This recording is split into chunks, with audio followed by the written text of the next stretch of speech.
안녕하세요. 저는 이제 30대 후반이 된 여성이랍니다.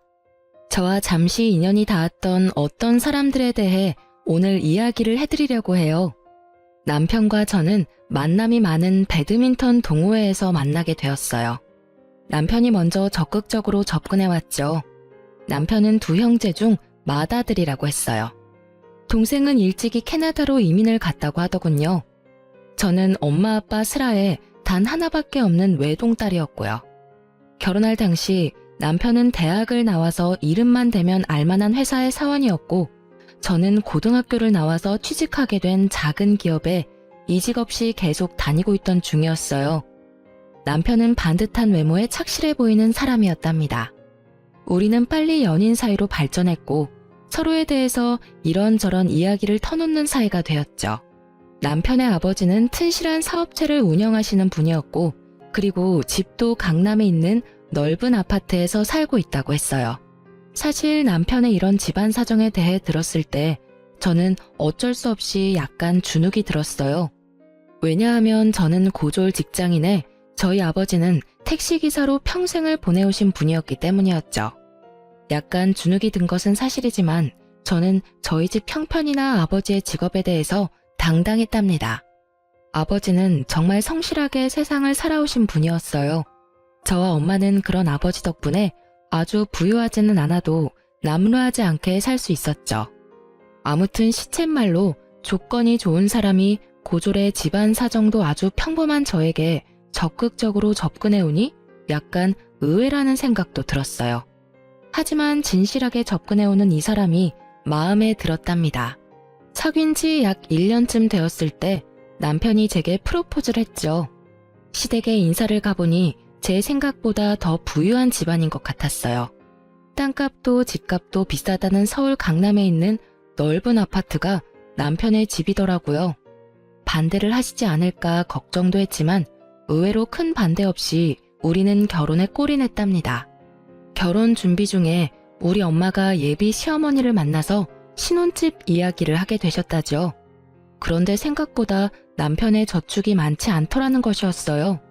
그리고 시댁에서도 신혼집 마련을 위해 예상보다 훨씬 적은 돈밖에 도움을 주지 못하셨죠. 현금이 많지 않다고 하셨어요. 남편이 버는 돈도 모두 시아버지의 사업에 재투자를 한다고 했죠. 그래서 우리는 방이 2칸 딸린 작은 연립에서 친접 살림을 시작했답니다.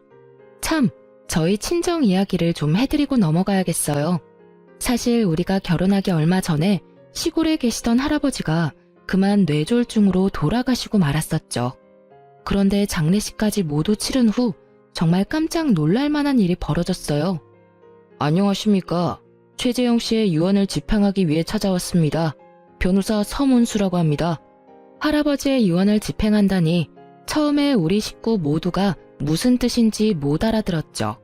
최재영 씨가 아드님 최일선 씨 앞으로 고향에 있는 땅과 서울, 경기권의 땅, 그리고 상가 건물 2채를 상속하셨습니다. 변호사라는 사람이 말하는 할아버지와 아버지의 함자는 분명히 맞는데 내용이 영 이해가 가지 않는 것이었어요. 할아버지는 농사를 평생의 천직으로 알고 사셨던 분이었거든요. 이런 정도의 재산을 모으실 만한 처지가 아니셨어요. 변호사에게 물어보니 오랜 기간 동안 꾸준히 투자를 해오셨던 것 같다고 하더군요. 아무튼 그렇게 해서 아빠는 생전 처음으로 남들이 부유하다고 할 만한 사람이 되셨죠. 그리고 엄마와 의논하시더니 그 재산은 역시 할아버지의 뜻을 받드는 데 쓰는 것이 좋다고 결정을 내리셨어요. 농사를 천직으로 하셨던 할아버지의 뜻에 따라 택시기사 일을 그만두시고 고향에 내려가서 농장과 목장을 크게 확장하시겠다는 것이었죠. 아빠는 타고난 성실함을 바탕으로 열심히 일하셨고 농장과 목장은 그런 아빠의 손을 타고 성장을 거듭했답니다. 아빠의 고향과 인근 도시들에서는 아빠가 경영하시는 목장에서 생산되는 한우가 인기를 끌고 있었어요. 깨끗한 것만을 먹여서 잘 키운 한우, 맛이 좋을 수밖에 없었죠. 이제 곧 서울에 판로를 개척해야겠다는 생각도 가지고 계셨답니다. 아무튼 친정에서 겪은 뜻밖의 횡재에 앞으로 가족 모두 웃는 날만 가득할 줄 알았는데 결혼한 지 얼마 안 돼서 저와 시부모 사이에 조그마한 갈등이 생기기 시작했죠. 처음 만난 시모와 시부 모두 인상이 서글하신 분들이었죠. 그래서 솔직히 결혼 전엔 이분들과의 고부 갈등은 없을 줄 알았습니다. 예, 집에 김치가 떨어졌구나. 집에 와서 김치 좀 담가놓고 가거라. 그리고 네 아버지가 해물 넣고 부친 부추전을 아주 좋아하신다. 온 김에 그것도 좀 해놓고. 결혼하고 나서도 직장 생활을 접지 않고 있던 저였어요. 반드시 제 손을 빌리지 않아도 될 일을 가지고 시어머니가 저를 불러대기 시작한 거였죠. 나는 원래 손이 약해서 물일을 잘 못한다. 데리고 있던 아줌마가 있었는데 이제 그 아줌마도 늙었는지 영 옛날만 못해서 내보냈어. 아직 새 사람을 못 찾았다. 그동안은 네가 수고를 좀 해야겠구나. 제 직장과 시집은 그리 가까운 거리는 아니었답니다. 하지만 시어머니가 결혼 후 처음으로 제게 시키는 일이었어요. 단칼에 못 가겠다고 할 수가 없어서 바리바리 시장을 봐서 시집으로 갔죠. 정말 시어머니는 손 하나 까딱 안 하더라고요. 저 역시 엄마 슬하를 벗어난 지 얼마 되지 않은 사람이라 이런 일이 익숙하지 않은 때였어요. 시어머니에게 묻고 물어서 간신히 김치를 담그고 부추전을 부쳐놓고 집에 돌아왔답니다. 남편이 먼저 들어와 있었기에 약간 불평을 했어요. 어머니가 갑자기 집에 와서 김치 담그라고 하시고 전 부치라고 하셔서 이제 왔어. 그런 정도는 어머님이 하셔도 되는 일일 텐데. 퇴근하고 바로 오라고 하셔서 여태 앉지도 못하고 일하다 왔어. 그럴 수도 있지. 우리 엄마 원래 몸이 약해서 그런 일 잘 못해. 네가 많이 도와드려야 될 거야. 엄마가 그런 일을 많이 안 해보셨거든. 솔직히 남편한테서 얼마나 고생이 많았느냐, 힘들었겠다. 이런 대답을 기대했던 저는 실망을 할 수밖에 없었답니다. 피곤하기도 하고 해서 그날은 그냥 그렇게 넘어갔어요. 그런데 시어머니의 이런 요구는 이후에도 계속되었답니다. 심지어 시집에서 키우는 강아지를 애견 미용실에 데리고 가서 미용시켜 오라는 요구도 있었다니까요. 이번에는 시모에게 직장인인 제 상황을 다시 상기시키고 그러지 말아달라는 말을 해야겠다고 생각했죠.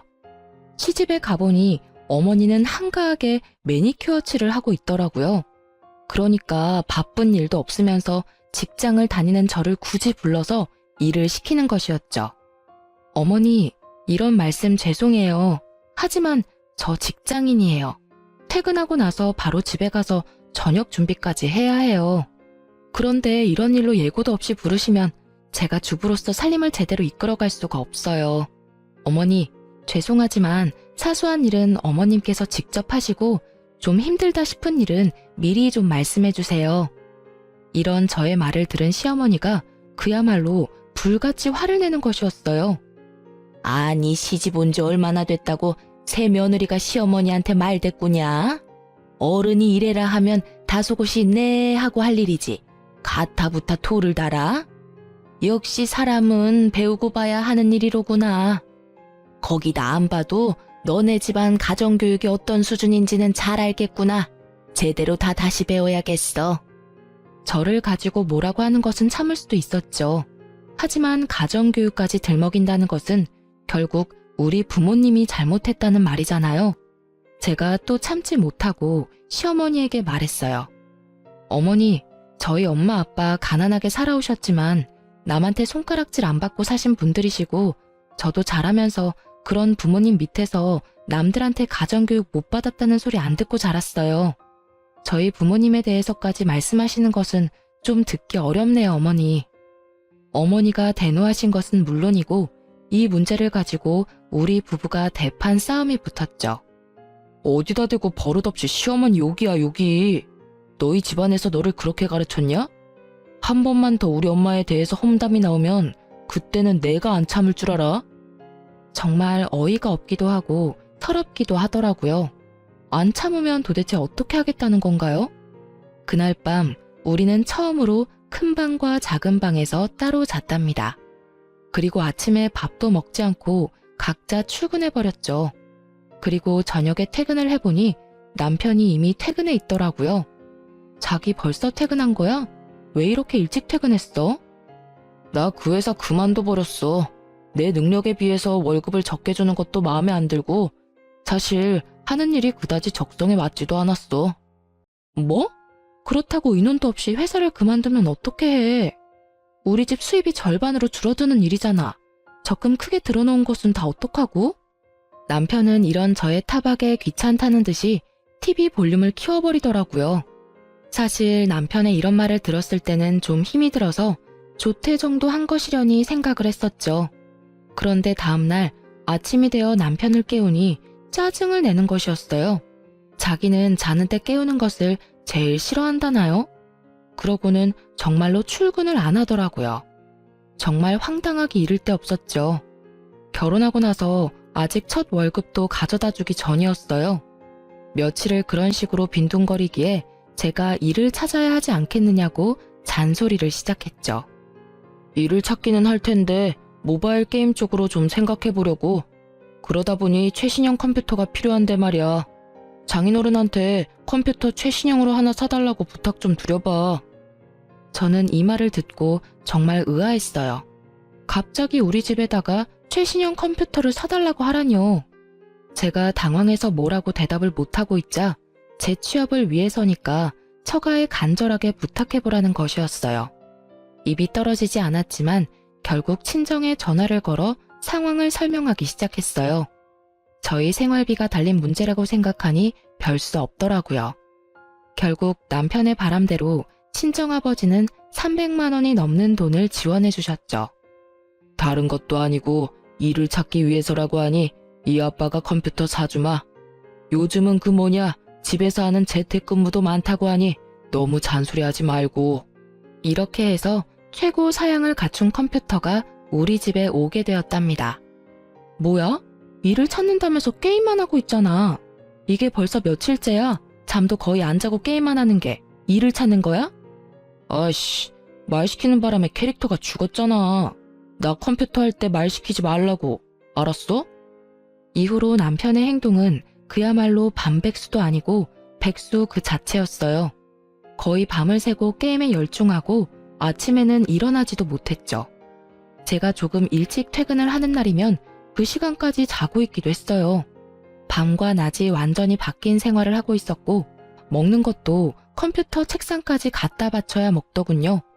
남편은 이런 식으로 한 계절을 다 보내고 있었어요. 늦가을, 이제 조금 있으면 또 한 해가 가겠죠. 이제는 아이 가질 생각도 해야 할 텐데 남편은 마치 오늘만 살고 내일은 안 살 사람처럼 행동하더군요. 그러던 중 시집에서 또 전화가 걸려왔죠. 가뜩이나 남편 때문에 짜증이 나 있던 저는 정말 전화를 받기가 싫더라고요. 보나마나 또 뭔가 자신이 직접 할 수 있는 일을 저에게 시키려는 시어머니의 전화가 거의 틀림없었으니까요. 그치만 어른이 부르시니 시댁으로 가보았죠. 예, 이번에는 김장을 좀 많이 담가야겠다. 네 시아버지 사업 때문에 손님도 많이 오실 테고 지난 해에는 내가 친척집에서 많이 얻어다 먹어서 이번에는 좀 갚아줘야 한다. 100포기만 담가라. 어머니, 설마 김장 100포기를 저 혼자 하라는 말씀은 아니시죠? 친척분들 중에서 도와주실 분이라도 오시나요? 김장 100포기가 뭐 그리 대단한 일이라고 도와줄 사람까지 찾고 그러니? 옛날에는 200포기, 300포기도 담고 그랬다. 어른 말에 또 토달지 말고 재료 주문은 내가 다 해두었으니 오는 대로 100포기 담가놓고 가거라. 저는 제가 집에서 살림만 하는 입장도 아니고 설사 살림만 하는 사람이라도 혼자 김장 100포기를 한다는 것은 불가능하다고 시어머니에게 분명히 말했어요. 어머니, 급하게 인력회사에 전화해서 도와주실 분이라도 구할게요. 그것도 한 분만 불러서는 안 될 것 같아요. 적어도 세 사람은 있어야 될 것 같아요. 옛날 200포기, 300포기는 마을에서 돌아가면서 품앗이를 한 거잖아요. 지금은 그럴 일도 없고요. 제가 사람 부를게요, 어머니. 시어머니가 또 그 기분 나쁜 가정교육 타령까지 포함해서 저에게 쓴소리를 했죠. 저는 결국 제 뜻대로 인터넷에서 근처 인력회사를 검색해서 급히 도와줄 사람을 2사람 불렀답니다. 3사람이 했는데도 김장 100포기는 장난이 아니었어요. 김장을 다해 김치통에 담을 때까지도 시어머니는 소파에 앉아서 말로만 김장을 담그더라고요. 이래라 저래라 하면서 결코 움직이지는 않는 거였죠. 김장 100포기를 다 하고 일어서려니 아이고 소리가 저절로 나오더군요. 이걸 혼자 하라고요? 3박 4일 동안 해도 모자랄 일이었어요. 저는 어느새 새하얀 웨딩드레스를 입고 행복한 첫 발을 디디던 새 신부였던 저와 지금의 저를 비교하고 있었어요. 남편, 시어머니 모두에 대해서도 정말 그때는 상상할 수 없었던 일들이 벌어지고 있는 것이었죠. 팔, 다리, 어깨, 허리 안 아픈 곳 없는 상태에서 전철을 타고 집으로 가는 길. 어쩌다 주머니에 손을 넣어보니 인력회사의 용역비를 카드로 긁고 받은 꾸깃한 영수증이 손끝에 잡히더라고요. 그냥 종이 한 장일 뿐인데 그걸 보니 마치 제 결혼 생활이 이렇게 꼬깃꼬깃해지는 것 같다는 생각이 들더군요. 사람들이 보지 않도록 창 쪽으로 얼굴을 바싹 기댔어요. 눈물이 몇 방울 흘러 바닥으로 떨어졌죠. 시간은 오밤중, 전철 안에 사람도 거의 없었어요. 안고 싶었지만 눈물이 남들에게 보일까 봐서 굳이 서서 울었답니다. 그리고 집에 돌아와 보니 한참 남편이 활동할 밤 시간이었어요. 컴퓨터 게임을 하는 시끄러운 소리가 온 집안에 진동을 하고 있더군요. 저는 들어서자마자 손에 잡히는 대로 베개를 집어서 남편에게 던져버렸어요. 아씨, 이게 무슨 짓이야? 어디서 늦게 들어와선 행패야 행패가. 나 컴퓨터 할 때 방해하지 말랬잖아. 저는 남편의 등을 아주 펑펑 두드려 패주었어요. 그리고 울면서 말했죠. 이러려고 나하고 결혼했니? 이렇게 백수로 게임이나 하고 놀고 싶어서 나더러 너 먹여 살리라는 얘기였어? 그리고 너네 집 식모살이 하라는 얘기였냐고. 미쳤어? 갑자기 또 왜 이래? 먹여 살렸으면 1년을 먹여 살렸어, 2년을 먹여 살렸어. 고작 몇 개월 일 개발하겠다는 사람한테 이게 무슨 짓이야? 개발 같은 소리 하지 말라고 하고는 다른 방으로 들어가서 문을 쾅 닫아버렸어요. 그리고 지하철을 타고 오면서 조금씩만 울었던 울음을 다 울었죠. 엄마 아빠가 너무나 보고 싶고 저를 눈에 넣어도 안 아플 듯 귀여워해 주시던 할아버지도 너무 보고 싶었어요. 이렇게 제 결혼 생활이 엉망진창으로 꼬여가던 중에 그래도 제게 기쁜 일이 하나 생겼답니다. 그것은 아빠가 서울에 오실 일이 많아졌다는 것이었어요. 아빠가 한우에 서울 판로를 찾고 계셨는데 아주 유능한 유통업자 한 분을 알게 되셨다는 것이었죠. 일을 시작한 지도 오래된 사람이었는데 그동안 공급을 받던 공급자와 최근에 공급 계약이 끝난 상태였대요. 이 유통업자가 고향에 직접 내려와서 생산 과정을 모두 까다롭게 체크하고 맛도 보고 가더니 아빠와 공급 계약을 맺고 싶어 한다는 것이었어요. 아빠도 물론 이 사람이 얼마나 많은 판로를 가지고 있는 사람인지 꼼꼼히 알아보셨죠. 믿어도 좋을 사람이라는 판단이 서셨던가 봐요. 그래서 이 김 사장이라는 유통업자와 아빠가 계약을 맺었고 이제 우리 한우가 본격적으로 서울로 진출을 하게 된 것이었죠. 따라서 아빠의 서울 일이 많아졌고 저는 아빠를 좀 더 자주 뵐 수 있었죠. 이 녀석아, 왜 이렇게 여유였어? 회사 다니랴 살림하랴 바빠서 그런 거냐? 그리 힘들면 회사를 그만두는 것도 생각해보려무나. 마르긴요. 요 며칠 속이 좀 안 좋아서 밥을 좀 적게 먹었더니 그렇게 보이나 봐요. 회사를 그만두긴요. 언제부터 다닌 회사인데요. 굳이 저를 보겠다고 같이 올라오신 엄마가 말씀하시더군요. 자식에 대한 부모의 마음이라는 것이 얼마나 깊고 예민한지 그 말 한마디에 눈물을 훔치고 말았습니다. 너 김서방하고 사이에 무슨 일이 있지? 아니면 아이가 들어섰던가? 내 보기엔 아이가 들어선 건 아닌 것 같고 무슨 일인지 어서 이야기해봐라. 저는 엄마의 말에도 역시 아니라고 고개를 저었지만 그러는 사이에 제 눈에 어느새 눈물이 한두 방울 고여 있었나 봐요. 그걸 엄마가 또 놓치지 않고 보신 것이었어요. 엄마가 저를 계속 다그치셨죠.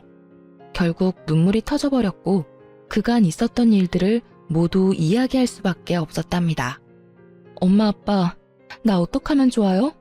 김서방이 일할 생각을 전혀 안 해요. 게임 개발한다고 컴퓨터 사주신 걸로 그냥 게임에만 빠져 있어요. 그리고 시어머니도 애초에 생각했던 그런 분이 아니에요. 제 얘기를 다 들으신 엄마는 계속 울먹이는 저를 다독이셨어요. 아마도 김서방이 회사를 그만둔 지 얼마 안 돼서 허해서 그럴 수도 있다는 말씀이셨죠. 아빠 역시 그런 말씀을 하시더군요. 그렇다면 얼마나 좋겠어요. 하지만 저는 이미 남편과 시댁에 대해서 거의 반 이상 포기하고 있는 상태였답니다.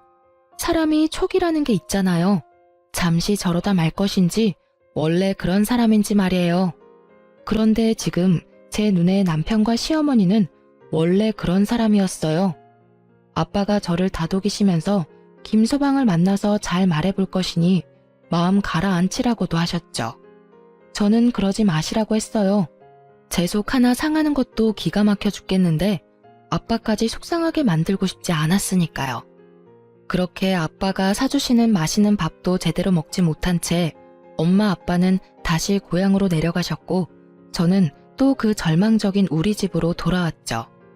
남편의 컴퓨터 책상 주변에는 먹다 남은 음식들과 먹고 나서 싱크대에 갖다 놓지 않은 지저분한 그릇들이 잔뜩 쌓여 있더군요.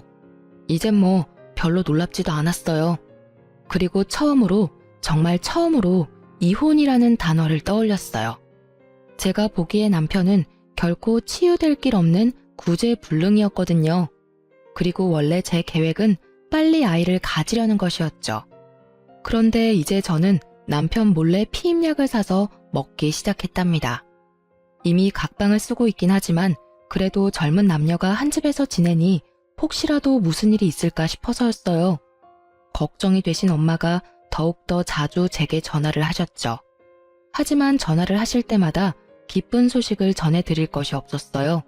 저는 어떻게 하면 엄마의 걱정을 줄여드릴 수 있을까를 생각해서 상황을 오히려 축소하고 있기는 했죠. 그런데 부모를 속일 수는 없더군요. 드디어 엄마도 울먹이며 말씀을 시작하시더라고요. 도대체 김서방이 왜 그런다니? 네 시어머니는 또 왜 그러시는 거고? 결혼 전에 그렇게 멀쩡하게 보였던 사람들이 말이다. 겉모습이야 지금도 너무나 멀쩡하죠. 이렇게 엄마와 제 전화는 결국 눈물로 시작해서 눈물로 끝나는 일이 점점 더 빈번해지고 있었어요. 그런데 어느 날 걸려온 엄마의 전화는 저를 더 절망적으로 만들었죠. 네 아버지와 내가 이 얘기를 너한테 해야 하나 말아야 하나 밤새 의논을 했다만 아무래도 알고 있는 것이 좋겠더구나. 김서방이 다녔다던 회사에 네 아버지가 연락도 해보았고 사람을 사서 조사를 좀 해보신 모양이다. 그런데 그런 사람은 그 회사에 없었다고 하더라는구나. 이 얘기가 마치 꿈속에서 어울렁더울렁거리는 소리처럼 들렸어요. 윙윙 귓속을 맴돌더군요. 그리고 엄마에게 처음으로 이혼하고 싶다는 말씀을 드렸어요. 엄마도 단호하게 마음을 먹었던지 이제는 울지 않으시더라고요. 그리고 아버지가 한우 공급일로 그 김 사장이라는 유통업자를 만나러 곧 서울에 가실 것이니 만나 뵙고 자세한 이야기를 들으라고 하셨죠. 아빠가 서울에 오자마자 저를 먼저 찾아주셨더라고요. 그 김 사장이라는 사람과는 굳이 사업 때문이 아니라 서로 고맙게 해준 것에 대해 술 한 잔씩 하려는 것이니 아빠하고 얘기를 좀 많이 하자는 말씀이셨어요. 아빠는 그날 유통업자 김 사장을 만나시고는 우리 집에 와서 주무셨어요. 남편의 그 꼴도 모두 보셨죠. 장인어른, 저 편의점 하나만 인수하게 해주세요. 정말 열심히 일해서 수연이 고생 안 시키겠습니다. 평상시에 일에 대한 생각이 없던 사람이 편의점을 차려주면 갑자기 일 생각이 생긴다든가? 그런 이야기는 내 생전 들어보질 못했네. 하다못해 밤에 대리운전이라도 하게. 안 사람 혼자 고생하고 있는데 왜 못한단 말인가? 자네 오토바이도 잘 탄다면서? 퀵서비스 일도 요즘은 꽤 보수를 주는 것으로 알고 있네. 아빠는 남편의 본색을 너무나 잘 꿰뚫어보고 계셨죠. 사실 아빠만큼 사람에 대한 이해가 깊은 분이 어딨겠어요. 반평생을 택시기사로 지내오신 분이었어요. 세상에 안 만나본 인간 부류가 없으시겠죠. 아마 거의 웬만한 철학자 못지 않으실걸요? 아빠가 돌아가시고 나서 남편의 표정이 아주 볼만하더군요.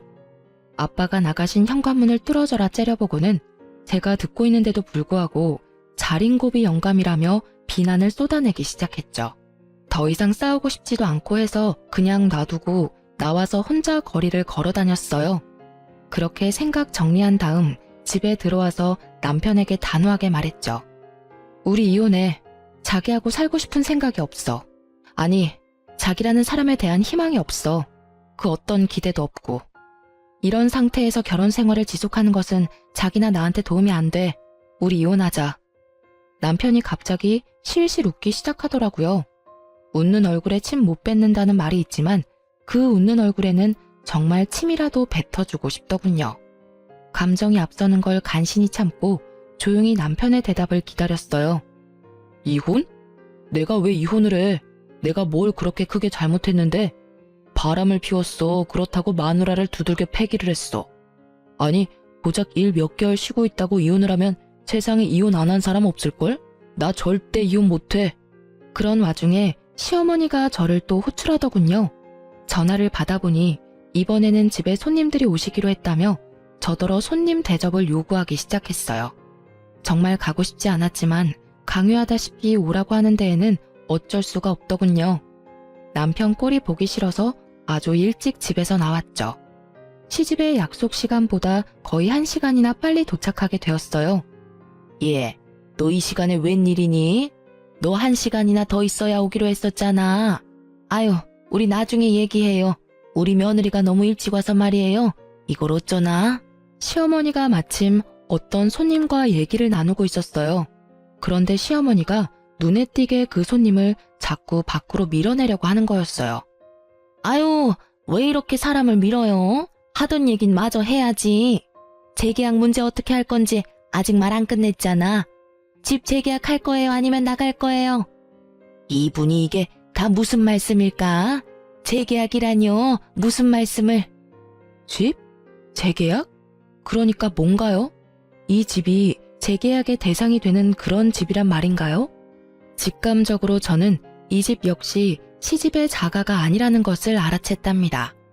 집주인으로 보이는 사람이 떠밀려서 문 밖으로 내쫓기다시피 나가기에 제가 얼른 그 사람을 따라 나갔어요. 시어머니가 뒤에서 발을 동동 구르고 있더라고요. 그 집주인으로 보이는 사람에게 제가 며느리라서 어차피 재계약을 하시려면 제가 보증금을 도와드려야 한다고 거짓말을 했죠. 거짓말이라는 것을 정말 안 하고 사는 사람이었는데 필요한 순간이 되니까 그것도 술술 나오더라고요. 그 사람의 말인즉 보증금 7천만 원, 월세 300만 원에 새들어 살고 있다는 것이었어요. 사실을 확인하고는 시댁으로 다시 들어갔죠. 역시 또 시아버지의 사업에 재투자를 해야 해서 집을 팔아서 이렇게 됐다며 제가 먼저 물어보지도 않았는데 술술 설명하는 것이었어요. 그놈의 재투자는 무슨 만병통치약인가요? 무슨 일이 있을 때마다 튀어나오니 말이에요. 어머니, 사시는 곳도 강남 아니면 못 사시겠던가요? 하긴 저희 집에서 농사지어 올려보내신 음식물 쓰레기 봉투에서 발견한 적도 많이 있었어요. 서울에서는 구하지도 못할 음식들이었다고요. 제가 서러워서 말씀드리지 않고 넘어갔지만요. 그랬어요. 저희 집에서 농사 지은 것들이라고 제가 시집에 가져다 주니 시어머니가 그대로 쓰레기 봉투로 직행시키더군요. 제가 얼마나 마음이 아팠던지요. 그때 시어머니가 말하기를 강남 백화점에 식품관만한 곳은 없다고 했었죠. 어머니, 훨씬 더 많은 사람들이 다른 곳에서 건강하게 살고 있어요. 도대체 한 달에 300만 원씩이나 월세를 주면서 강남에 사셔야 하는 이유가 뭔가요? 다른 곳에 가셔서 건강하게 사는 사람들하고 어울려 보세요. 서울 변두리나 경기권에 가면 정말 하루하루 성실하게 벌어서 착실하게 저축해 자기 집 마련하는 사람들이 얼마나 많은데요. 당장 집 빼서 이사하시고 마음 편하게 사세요. 그게 대다수 사람들이 사는 방식이에요. 아시겠어요? 아유, 싫다 얘. 우리는 여기 아니면 못 살아. 다른 데는 다 구질구질하다. 여기가 명실공히 대한민국에서 제일 살기 좋은 곳이야. 지나다니는 사람들을 봐라. 때깔이 다르지 않니? 너도 여기서 몇 개월만 살아봐. 그 촌스러운 때깔이 확 벗겨질 거다. 정말 이놈의 시집은 구제불능이었어요. 어떻게 이렇게 제대로 속아 넘어갈 수가 있었을까요? 저는 이제 바로 저라는 사람을 마음속에서 실컷 때려주고 있었답니다. 지질이 병신, 어떻게 이렇게 속아 넘어갈 수가 있어? 도대체 어떻게 그렇게 사람을 모를 수가 있어? 할 수 있는 모든 자책의 소리들이 제 마음속을 다 거쳐갔어요. 그리고 집에 들어와서는 그 사실을 알게 된 것조차 남편에게 말할 필요도 없다고 생각했고 그냥 방구석에서 옷도 갈아입지 않은 채로 구겨져 잠이 들고 말았죠. 남편은 여전히 이혼을 거부하고 있었고 저는 아름아름 변호사 사무실을 찾아다니고 있을 즈음이었어요. 아빠가 서울에 오셨더라고요. 아빠가 서울에 오시는 일은 김 사장님을 만나러 오시는 일이 대부분이었죠. 그런데 아빠가 집으로 오지 않으시고 밖에서 만나자고 하시더군요. 어차피 김 사장하고 약속이 있어서 왔으니 우리 딸 맛있는 거 사주려고 하신다고요. 나가보니 어떤 일식집의 방이었어요. 제가 들어가니 그 김 사장님이라는 분이 아직 계셨어요. 제가 일을 방해했나 싶어서 얼른 다시 나오려 했죠. 아이고, 나갈 것도 없어요. 따님, 아버님하고 얘기 다 끝났어요. 듣던 대로 아주 참하게 생겼네요. 그럼 저는 이만 물러갈 테니 부녀간의 얘기 많이 나누세요. 아, 그리고 참, 우리 형님 얘기는 그냥 귀에서 흘려버리세요. 말씀을 드려놓고도 참 부끄럽네요. 부끄러우실 게 뭐가 있어요. 사장님이 그런 힘든 일까지 다 짊어지고 계시다니 참 대단하시네요. 혹시라도 제가 도울 일이 있으면 말씀 주세요. 어떻게든 도울 테니까요. 제가 안녕히 가시라고 인사를 하고 아빠 맞은편에 앉아서 형님 얘기가 무슨 얘기냐고 물었어요. 아빠가 말씀하시기를 김 사장님한테 형님이 한 분 계시는데 그야말로 온 집안과 온 세상에 소문난 분이라는 것이었어요. 있지도 않은 사업체 사장을 사칭하면서 특허증을 위조해서 투자자를 유치하기도 하고 일평생을 그런 식으로 세상을 산다는 거야. 그걸 김 사장이 다 수습하고 다닌다는구나. 집안이 다 그 모양이고 둘째 아들놈 하나만 멀쩡하대. 둘째 아들이 아주 가족을 떠나서 이민을 가버렸다지. 아유, 왜 어떤 사람들은 자신의 가장 가까운 사람들에게 피해를 입히면서 살아갈까요? 하긴 제 남편만 해도 마찬가지였죠. 가장 가까운 사이인 저를 가장 힘들게 하는 사람이었으니까요. 아빠가 사주는 맛있는 밥을 먹고 우리 부녀는 커피 전문점에 가서 커피도 같이 마셨어요. 아빠와 따뜻한 시간을 보내다 보니 어느새 시름도 많이 잊혀지더군요. 그렇게 아빠가 고향으로 다시 내려가시고 저는 다시 괴로운 일상으로 돌아와 있었어요. 처음엔 생각만 해도 너무나 마음이 따스했던 우리 신혼집이 지금은 정말 제일 가기 싫은 곳이 되어 있었죠. 하지만 제가 굳이 갈 데가 어디 있겠어요?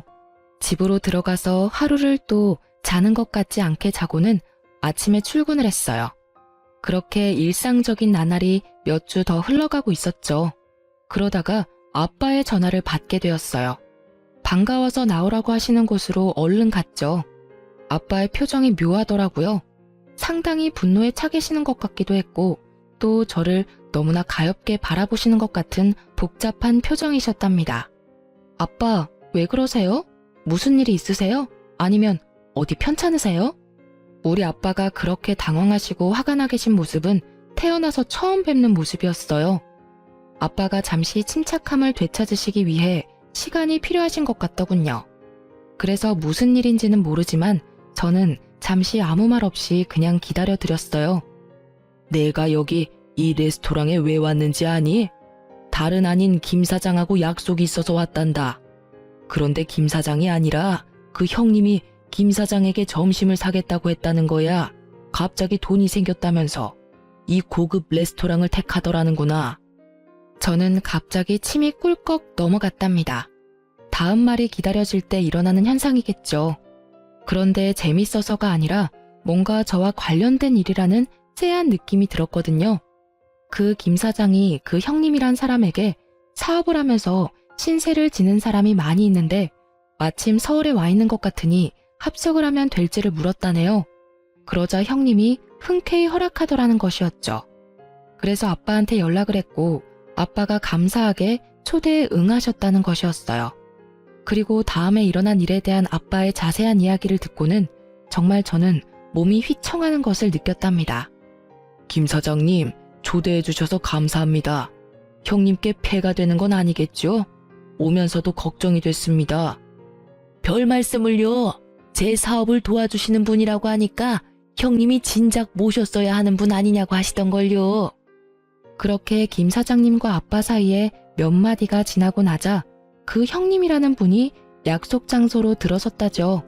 제 형님이십니다. 형님, 이쪽이 제가 말씀드린 그분이에요. 제가 정말 도움을 많이 받고 있습니다. 아니, 이게 어떻게... 사돈 어른이... 아니, 사돈이 김 사장님 형님이셨다고요? 이게 도대체 어떻게 된 일입니까? 두 분이 사돈간이셨어요? 해식이 장인어른이시라고요, 이분이? 제 딸의 시아버님이 분명히 맞습니다. 그러니까 제 사위의 아버지가 되시겠지요. 저 손님을 초대해놓고 죄송하지만 저 화장실 좀 먼저 다녀오겠습니다. 그럼 잠시만. 그렇게 그 형님 된다는 분, 아니 제 시아버지가 화장실에 간다고 나가놓고는 안 들어오더라는 것이었죠. 김 사장님이라는 분이 형님을 찾으려고 자리에서 일어섰지만 아빠가 말리셨다는 것이었죠. 아마 이미 멀리 가셨을 것이라고요.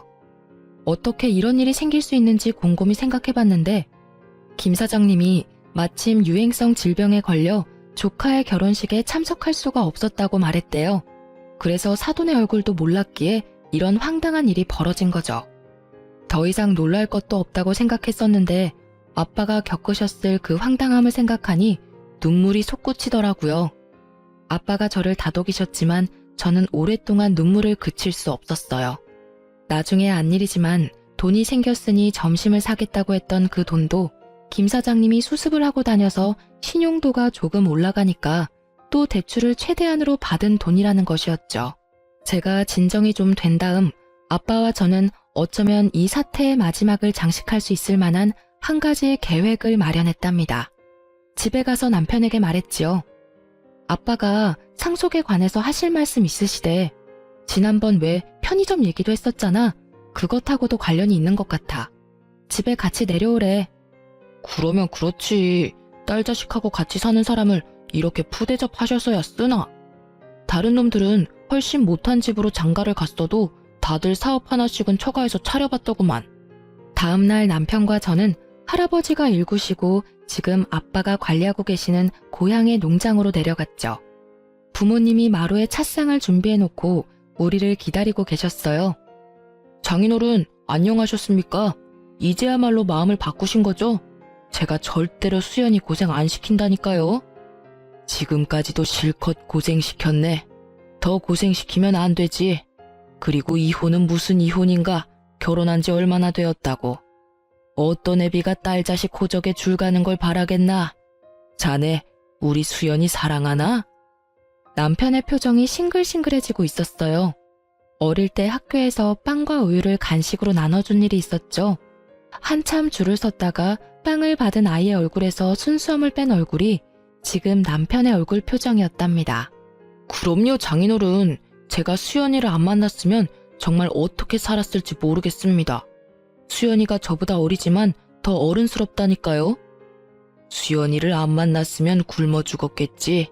그렇게도 일하는 것이 싫으니 말이야. 그리고 자네 같은 사람하고 살다 보면 철이 더 일찍 들어버려서 어른스러워지기 마련이라네. 아빠가 드디어 마지막 스트라이크 불을 던지셨죠. 나는 말일세, 이 농장하고 목장을 내 아버님의 뜻에 따라서 키워왔네. 나중에도 아버님의 뜻에 따라서 처분할 생각이야. 요즘 젊은 사람들 너무 농사를 기피하고 있어. 영농 후계자를 양성하는 기금으로 사회에 환원할 걸세. 자네가 우리 수연이를 사랑한다고 하니 여기 와서 10년만 열심히 일하게나. 그러고 나서 영농 후계자 양성 기금으로 기부하고 남는 것이 있다면 자네를 줌세. 그러니 이혼은 생각하지 말게나. 뭐라고요? 이 똥냄새 나는 데서 10년을 일하라고요? 그것도 기부하고 남은 중에서 준다고요? 지금 장난하시는 겁니까? 농담이시죠? 나순 밥 먹고 왜 쉰소리를 하겠나? 나 아침에 찬밥 안 먹고 새로 지은 밥 먹었다네. 남편이 드디어 본색을 드러내더군요.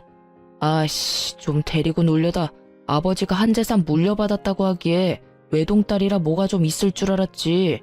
완전히 똥 밟았네. 딸 자식 호적에 줄 가는 거 바라지 않는다면서요. 편의점 하나 정도 내주셨으면 호적에 줄 갈 일 없었잖아요. 이혼해줄게. 이혼해준다고. 편의점을 덕 갖다 바쳤으면 호적에 줄이 가는 것이 아니라 인생 전체에 줄이 갈 것 같아서 자네가 편의점 얘기 꺼냈을 때 내가 안 된다고 한 거였네. 남편이 연신 퇴퇴거리며 재수없다는 표정을 굳이 감추려고도 안 하더군요. 경력이 있으면 회사를 알아보라고나 할 테지만 경력도 사칭이었고 도대체 자기네 집하고 자기한테 정말인 건 뭐야? 키운다는 강아지는 정말 강아지 맞아? 뭐 늑대 새끼나 그런 거 아니고? 우리 아빠 평생 택시기사로 성실하게 일하셔서 서울에서 우리 살던 집 마련하셨었어. 강남의 그 아파트하고 비교할 수도 없는 궁전 같은 우리 집이었지. 지금도 아빠는 고용인들하고 똑같이 밖에서 일하시면서 할아버지의 뜻을 받들고 계셔. 세상과 맞서서 이렇게 성실하게 살아갈 용기는 없는 거야? 그리고 이렇게 세상의 구석으로나 숨어 다니겠다는 거야? 나는 세상의 밝은 곳에서 살고 싶어. 다행히 이혼에 대한 뜻이 맞은 것 같으니 재판까진 안 해도 되겠네.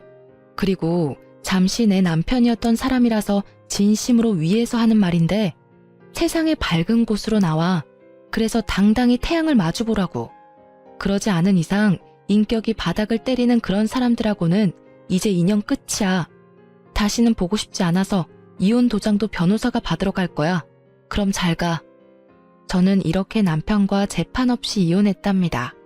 그리고 직장을 그만두고 아빠, 엄마가 계신 이곳에서 열심히 일하며 살고 있어요. 아마도 그 사람들이 더 길게 저를 속였을 수도 있었을 테죠. 하지만 저는 이렇게 빨리 그런 인간들의 정체를 알 수 있게 된 것이 돌아가신 할아버지가 이 손녀에게 주신 선물이라고 생각하고 있답니다. 고향에 온 지도 어느새 1년이 넘었네요. 아빠가 조심스럽게 제게 말씀을 꺼내셨어요. 아빠와 거래하고 있는 농장 대표가 저를 보시고 며느리감으로 탐을 내신다고요. 하지만 저는 아직 이혼의 상처를 못 씻고 있답니다. 그래서 결혼이 부담스러운 상태예요. 하지만 빨리 상처를 잊어야 하겠죠. 그 거래처 대표의 아들은 제가 한 번 이혼한 것을 알고 있지만 우리 부모님과 저의 됨됨이를 알고 있기 때문에 자신이 적극적일 수밖에 없다고 하고 있어요. 서두르지 않으려고요. 그래서 언젠가 사람으로 다친 상처를 어느 정도 치유하는 날 새 출발을 하려고 생각하고 있답니다. 지금까지 제 기막힌 이혼 스토리 읽어주셔서 감사합니다. 다들 좋은 하루 되세요.